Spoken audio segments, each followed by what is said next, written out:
I never got fired by my father. What happened with my family business association with my father, because, a lot of had my own company for a decade. So obviously I wasn't working for my father. What happened is in 2008, the market crashed. For those of you who are young, the housing market crashed in 2008 because, well, it's a long story, but I think The Big Short's a great movie. Watch The Big Short. Does a lot for explaining it. And there's another one. I don't remember what it's called, but it has, oh my gosh, it's a great movie too. But they're both about the collapsing housing market. It really gives some insight into it.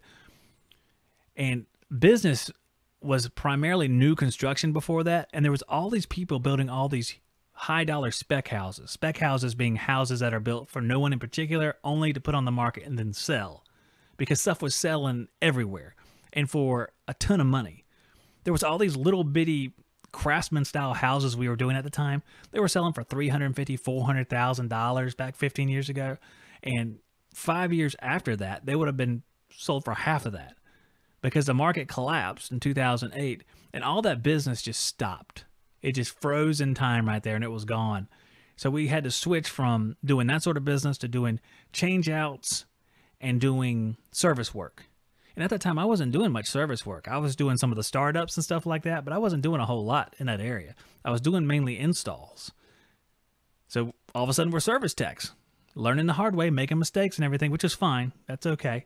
I started reading a little bit more. At that time was when I really got fired up about reading and learning about HVAC. So it was a good thing in that area.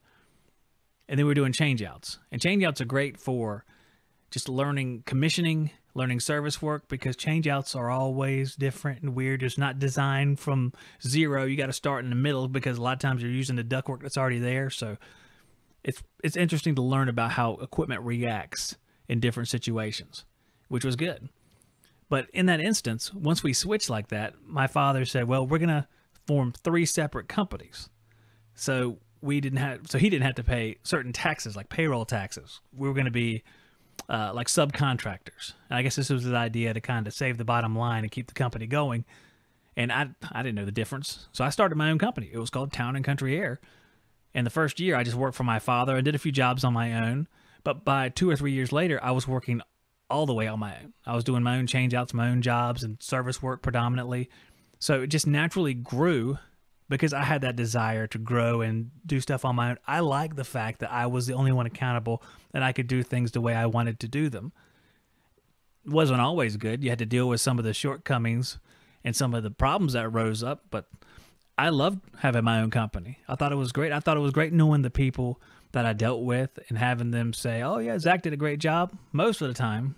And then, every now and then there was someone who had a problem with you because maybe you screwed up, and I did screw up.